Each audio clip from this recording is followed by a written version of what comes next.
Goeiedag geliefde disipel van Jesus en baie welkom by nog 'n episode van In Jesus Bybelstudie. Ons het in ons vorige boodskap begin met 'n nuwe tema, naamlik omdat ek weet wie hy is. En soos ek gesê het, dit kom uit die eerste sin van die liedjie Made for More wat Josh Baldwin sing. En daai eerste sinnetjie van die lied was I know who I am, 'cause I know who you are. Ek weet wie ek is, omdat ek weet wie u is. Man, daai is powerful. Dit spreek boekdele van ons identiteit en dit roep uit, vind jou identiteit in hom. Weet wie jy is, as gevolg van wie jou pa en jou oudste broer is. Want jy is uit dieselfde pa gebore as Jesus en dit maak hom jou oudste broer. As jy jou vertroue en geloof in Jesus geplaas het, is jy weergebore deur die Gees van God. En as jy weergebore is jy nou van dieselfde herkoms as Jesus. Die manier hoe God oor Jesus voel, is hoe hy oor jou voel. Want jy is net so seun of dogter van hom, as wat Jesus is. En dit is jou en my identiteit. En ek wil jou uitnooi om saam met my hierdie ergens op 'n prominente plek in jou lewe neer te skryf. Ek weet wie ek is, omdat ek weet wie hy is. Of as jy die Engels verkies, I know who I am, 'cause I know who you are. Dit maak nou glad nie saak in watter taal jy dit doen nie, solank hierdie identiteit net by jou vassteek en jy vir jouself hierdie saak uitmaak in 2026. Ek kyk na Abba en na Jesus in hierdie jaar om my identiteit te bepaal. En saam met hierdie identiteit kom waarde. Kyk na hom vir jou waarde, weer eens, want hy is jou pa. Wat jou baas van jou sê is nie wie jy is en dis nie jou werklike waarde nie. As mense by die werk neerhalend en afbreekend met en van jou praat, skud dit af. En ek weet is makliker gesê as gedoen, dan that been there, maar vir jou eie behoud en vir waarde om te seevier, skud af wat mense van jou sê, of dit in jou baas is, of kollegas, of selfs familie. Miskien het jou aardse pa of ma vir jou gesê jy's useless, en jy sal nooit enigiets bereik nie. Ek wil vir jou sê, jy het vandag 'n keuse. God plaas vandag die keuse voor jou. Jy kan kies om aan te hou glo wat mense van jou sê of gesê het, of jy kan vandag 'n keuse maak om te glo wat hy van jou sê. Jy kan vandag die keuse maak. Dis in jou hande. God gaan jou nie forceer nie, maar hy nooi jou verseker uit en sy Gees en sy woord moedig jou vandag aan. Kies wat hy van jou sê as die waarheid. Trek aan wat die woord van jou sê. Maak dit joune en trek dit aan en hardloop daarmee.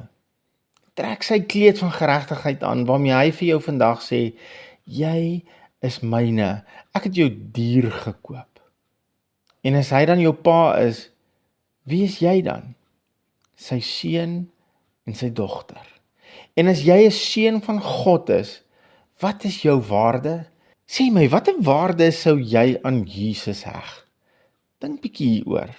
As iemand jou vandag moes vra, watter waarde jy aan Jesus sou heg, wat sou jou antwoord wees? Ek dink aan woorde soos onbeskryflik, onmeetbaar, kosbaar, geliefde seun van God, uniek, bitter, baie besonder. Man, my woordeskat skiet tekort en ek seker jy kan er nog baie ander en mooier woorde dink om hom te beskryf. Wel, jy is ook 'n seun van God. So daardie selfde waarde van die eersgebore seun van God is jou waarde. Want jy en hy het een en dieselfde pa. By hom is daar geen onderskeid nie. Kom ek probeer dit op 'n ander manier vir jou verduidelik. Die waarde van 'n item word bepaal deur die prys wat iemand bereid is om daarvoor te betaal. Ek mag dalk dink my kar is R100,000 werd, want ek ry haar al amper 14 jaar en sy lyk nog mooi en sy was goed vir my in die laaste 14 jaar. Maar as niemand bereid is om vir my R100,000 te gee om haar te vat nie, leef ek in 'n droomwêreld. As ek slegs R10,000 vir haar kan kry, dan is haar waarde R10,000. Of ek net daarmee saamstem of nie, dis irrelevant, wat iemand bereid is om in sy sak te steek en uit te haal om my kar syne te maak, dit is die werklike waarde en dit bepaal my kar se waarde. En ek is seker jy kan al agterkom waantoe is ek op pad met hierdie vergelyking. Die waarde wat ander mense om jou aan jou koppel, is irrelevant. Want jou werklike waarde is die waarde wat God daaraan geheg het om jou syne te maak. Hy het jou gekoop met die duurste wat die ganse skepping besit, die bloed en lewe van sy seun. Dis wat hy bereid was om te betaal en dit is jou werklike waarde vandag. Of ander mense so dink of nie, maak regtig nie saak nie. Jou koopprys is jou waarde en jou koopprys was die bloed van Jesus. Hy was bereid om jou plek te vat sodat jy sy plek kon kry, 2 Korintiërs 5:21.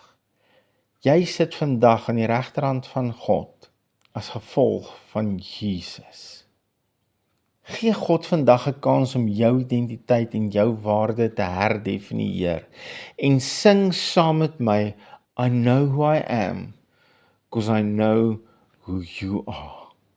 Ek weet wie ek is en wat my waarde is, omdat ek weet wie my pa is en wat hy bereid was om te betaal om my te verkry. Here, dankie dat ek en elkeen wat vandag na hierdie boodskap luister, na U kan kyk as ons identiteit, want U is ons pa. En my identiteit word bepaal deur wie my pa is. En my waarde word bepaal deur dit wat U bereid was om vir my te betaal, sodat ek U seun kan word. Help ons, Here, om aan hierdie vas te gryp. Kom deur die Gees en maak dit ons sin, sodat U hierdie jaar deur ons kan bereik en kan doen wat U graag wil bereik en doen. In Jesus naam. Amen. Geliefde van Jesus, hou jou oog op Jesus en jou neus in sy woord. Shalom.